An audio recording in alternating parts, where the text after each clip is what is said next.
السلام علیکم ویورز، میں ہوں خان بہادر۔ میں نے آپ کے ساتھ ایک ویڈیو کا سلسلہ شروع کیا تھا جس کا موضوع تھا قبیلہ جدون۔ تو اس سلسلے کی میں کئی ویڈیو آپ کے ساتھ شیئر کر چکا ہوں۔ تو آج کی جو ویڈیو میں آپ کے ساتھ شیئر کرنے جا رہا ہوں، اس ویڈیو کا موضوع ایک ایسی شخصیت ہے جس کا تذکرہ پٹھانوں پر لکھی گئی کتاب میں موجود ہے۔ پٹھانوں کے تمام شجروں کا تعلق اس شخصیت کے ساتھ ہے، پٹھانوں کے تمام قبیلوں کا تعلق اس شخصیت کے ساتھ ہے۔ تو اس شخصیت کا نام ہے قیس عبدالرشید۔ میری ویڈیو کو شروع سے آخر تک دیکھیے گا۔ اگر ویڈیو پسند آئے تو اس کو لائک کریے گا، کمنٹ کریے گا اور میرے چینل کو سبسکرائب کریے گا۔ تو قیس عبدالرشید پٹھانوں کے جد اعلیٰ ہیں، نوروں سے اعلیٰ ہیں۔ تو ان دنوں میں کتاب کا مطالعہ کر رہا تھا تو اس میں مجھے ان کا موضوع نظر آیا، تو مجھے موضوع اچھا لگا، دلچسپ لگا۔ تو میں نے سوچا اس کو کتاب سے نقل کر کے ویڈیو کی شکل میں آپ کے ساتھ شیئر کروں۔ تو وہ جس کتاب سے میں نے یہ موضوع لیا، اس کتاب کا نام ہے تذکرہ پٹھانوں کی اصلیت اور ان کی تاریخ، مصنف خان روشن خان اور سن اشاعت 1980۔ تو یہ کتاب ہے، یہ پٹھانوں کے موضوع پر لکھی گئی بڑی دلچسپ کتاب ہے۔ میں نے اس کا مطالعہ کیا ہے، مجھے کافی پسند آئی ہے۔ تو اس کے صفحہ نمبر 106 پر قیس عبدالرشید کے بارے میں لکھا ہوا ہے۔ آگے بھی ایک دو صفحوں پر لکھا ہوا ہے۔ تو آج کی ویڈیو کا زیادہ تر مواد میں نے اسی کتاب سے نقل کیا ہے اور کچھ تھوڑا سا مواد دوسری کتب سے میں نے نقل کیا ہے۔ تو جب بعثت نبی صلی اللہ علیہ وآلہ وسلم کی خبر افغانوں تک پہنچی تو افغانوں کے ایک قبیلے نے صلاح مشورہ کر کے قیس کی سربراہی میں، قیس اس قبیلے کے بزرگ ترین آدمی تھے، قیس کی سربراہی میں ایک وفد حجاز مقدس نبی علیہ السلام کی طرف بھیجا۔ وہ وفد حجاز مقدس پہنچا اور نبی علیہ السلام سے ملاقات کی اور اسلام قبول کیا۔ نبی علیہ السلام نے ان کو دعا دی اور واپس جا کر تبلیغ کا حکم دیا اور قیس کا نام عبدالرشید رکھا۔ تو یہ جو تھے قیس عبدالرشید، انہوں نے نبی علیہ السلام سے ملاقات کی تھی، ان کے ہاتھ سے اسلام قبول کیا تھا۔ تو اس نسبت سے یہ صحابی رسول بھی ہیں۔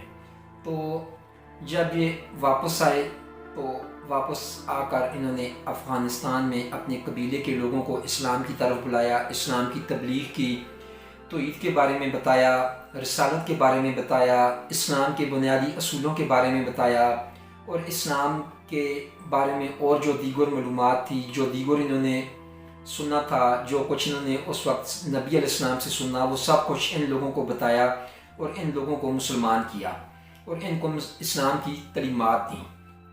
قیس عبدالرشید کی جو تاریخ پیدائش ہے، جس سال پیدا ہوئے، تو اس کی تو مکمل کنفرم معلومات تو نہیں، لیکن میں نے اس بارے میں ریسرچ کی ہے۔ جو میرا اندازہ ہے، میرے اندازے کے مطابق قیس عبدالرشید 583 عیسوی میں پیدا ہوئے اور انہوں نے 77 سال کی عمر پائی اور 660 عیسوی میں فوت ہوئے۔ قیس عبدالرشید کے اجداد اہل کتاب تھے اور جب عیسیٰ علیہ السلام کی بعثت ہوئی تو ان کے قبیلے کے کچھ افراد وفد کی صورت میں یروشلم گئے تھے اور حضرت عیسیٰ علیہ السلام کے ہاتھ پر بیعت کر کے حضرت عیسیٰ پر ایمان لائے تھے۔ تو یہ لوگ شروع سے اہل کتاب تھے اور اسی وجہ سے ان کو پتہ تھا کہ نبی آخر الزمان حضرت محمد صلی اللہ علیہ وآلہ وسلم نے آنا ہے۔ تو جب ان کو نبی علیہ السلام کی آمد کا پتہ چلا تو یہ خوشی عرب گئے اور اسلام قبول کیا۔ واپس آ کر انہوں نے تبلیغ کی اور بہت زیادہ کام کیا اور افغانوں کے بیشتر علاقوں میں اسلام کو پہنچانے میں اہم کردار ادا کیا اور انہی کی تعلیم کی وجہ سے، ان کی بصیرت کی وجہ سے اور ان کی اسلام سے محبت کی وجہ سے قبیلے والوں نے صلاح مشورہ کر کے انہیں قبیلے کا جد اعلیٰ بنا دیا اور تمام نے اپنا شجرہ ان سے شروع کیا۔ تو پھر ایک وقت ایسا آیا جب مامون بن قاسم نے سندھ پر حملہ کیا تھا تو اس کے لشکر میں کافی تعداد میں افغان موجود تھے، جب محمد بن قاسم سندھ میں داخل ہوا اور سندھ سے داخل ہوتا ہوا وہ ملتان پہنچا تو یہاں پہنچ کر افغانوں کے ذہنوں میں ایک خیال آیا کہ ہمیں اپنا شجرہ مرتب کرنا چاہیے۔ تو انہوں نے اس بارے میں سوچنا شروع کیا، باہمی اصلاح و مشورہ کیا۔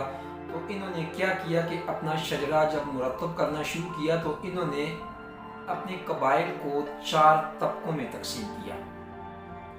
پہلا جو طبقہ تھا اس کا نام انہوں نے رکھا سڑبنی، دوسرا جو طبقہ تھا اس کا نام انہوں نے رکھا غورگوشت، تیسرا جو طبقہ تھا اس کا نام انہوں نے رکھا بٹنی، اور چوتھا جو طبقہ تھا اس کا نام رکھا انہوں نے کرلانی۔ یہ 4 طبقوں میں انہوں نے افغانوں کو، پٹھانوں کو منقسم کیا اور ان 4 طبقوں سے آگے انہوں نے شجرے چلائے۔ تو یہ جو 4 طبقے جن 4 ناموں پر مشتمل ہیں، یہ چاروں کے چاروں قیس عبدالرشید کے بیٹے تھے۔ سڑبنی بھی قیس عبدالرشید کا بیٹا تھا، غورگوشت بھی قیس عبدالرشید کا بیٹا تھا، بٹنی بھی قیس عبدالرشید کا بیٹا تھا، اور کرلانی بھی قیس عبدالرشید کا بیٹا تھا۔ اگر آپ شجرہ کا مطالعہ کریں تو قیس کے جو 4 طبقے ہیں وہ ان 4 بیٹوں کے نام پر ہیں۔ تو اب بات کرتے ہیں تھوڑی سی قیس عبدالرشید کے شجرے کے بارے میں۔ جب قیس عبدالرشید کے شجرے کا مطالعہ کریں اور تحقیق کریں تو آپ کو پتہ چلے گا کہ قیس کا شجرہ حضرت یعقوب علیہ السلام سے جا ملتا ہے، اور حضرت یعقوب علیہ السلام حضرت اسحاق علیہ السلام کے بیٹے ہیں، اور حضرت اسحاق علیہ السلام حضرت ابراہیم علیہ السلام کے بیٹے ہیں، اور حضرت یعقوب کی جتنے بھی نسل ہیں ان سے چلنے والے جتنے بھی لوگ ہیں ان سے آگے کی نسلیں ان کو بنی اسرائیل کہتے ہیں۔ تو آپ سادہ الفاظ میں یہ کہہ سکتے ہیں کہ قیس عبدالرشید بنی اسرائیل تھا۔ تو قیس عبدالرشید کے 4 بیٹے تھے، ان 4 بیٹوں سے تمام قبیلے بنے۔ تو آج پٹھانوں کے جتنے بھی قبیلے ہیں، جہاں بھی قبیلے ہیں، سب کا تعلق قیس عبدالرشید سے ہے، سب کا شجرہ جا کے قیس عبدالرشید سے ملتا ہے۔ اب میں آپ کو اپنے قبیلے کی مثال دوں، میں قبیلہ جدون سے تعلق رکھتا ہوں۔ قبیلہ جدون کے جو جد اعلیٰ ہیں ان کا نام اشرف خان جدون تھا، وہ قیس عبدالرشید کے بیٹے غورگوشت کی 7ویں پشت سے ہیں۔ تو ہر قبیلہ، جو بھی پٹھان قبیلہ ہے، جسے بھی آپ دیکھیں، جب آپ ان کا مطالعہ کریں گے، جب آپ ان کے شجرے کا مطالعہ کریں گے تو ان کی انتہا جو جا کر پہنچتی ہے وہ قیس عبدالرشید تک پہنچتی ہے۔ تو کہنے کا مقصد یہ ہے کہ اس دنیا میں جتنے بھی پٹھان ہیں، جتنے بھی پٹھانوں کے قبیلے ہیں، جتنے بھی پٹھانوں کے طبقے ہیں، تمام کے تمام قیس عبدالرشید کی نسل سے ہیں۔ تو قیس عبدالرشید تمام پٹھانوں کے جد اعلیٰ بھی ہیں اور مورث اعلیٰ بھی ہیں۔ پٹھان نسب قیس عبدالرشید سے چلا ہے۔ تو یہ صحابی رسول بھی تھے اور یہاں پٹھانوں کے بزرگ بھی تھے، ہمارے جد اعلیٰ بھی تھے۔ تو ہمیں دعا کرنی چاہیے ان کے لیے کہ اللہ تعالیٰ ان کے درجات بلند کریں۔ جب نام قیس عبدالرشید کا آ جائے تو پھر پٹھانوں میں قبیلہ، طبقہ کچھ بھی نہیں رہتا، صرف پٹھان بچتا ہے۔ یہ وہ شخصیت ہے جس شخصیت پہ آ کے تمام پٹھان متحد ہیں۔ تمام پٹھانوں کے اتحاد کی علامت، تمام پٹھانوں کی یگانگت کی علامت اور تمام پٹھانوں کی سربلندی کی علامت قیس عبدالرشید ہے۔ اگر میری ویڈیو آپ کو پسند آئی ہو تو کمنٹ میں اپنی رائے کا اظہار ضرور کریے گا، میری ویڈیو کو لائک کریے گا، شیئر کریے گا اور میرے چینل کو سبسکرائب کریے گا۔ اگر آپ کو موقع ملے تو اپنے نسب کے بارے میں کتب کا مطالعہ ضرور کیا کریں، یہ آپ کو اپنے نسب کے بارے میں بہت زیادہ معلومات دیتی ہیں، جس سے آپ کو اپنے نسب کی پہچان ہوتی ہے۔ ان دنوں میں جس کتاب کا مطالعہ کر رہا ہوں اس کا نام میں نے آپ کے ساتھ شیئر کیا تھا، اس کتاب کا نام ہے تذکرہ پٹھانوں کی اصلیت اور ان کی تاریخ، جس کے مصنف ہیں خان روشن خان، اور اس کی سن اشاعت 1980 ہے۔ تو اگر آپ کو زندگی میں موقع ملے تو اس کتاب کا مطالعہ ضرور کریے گا۔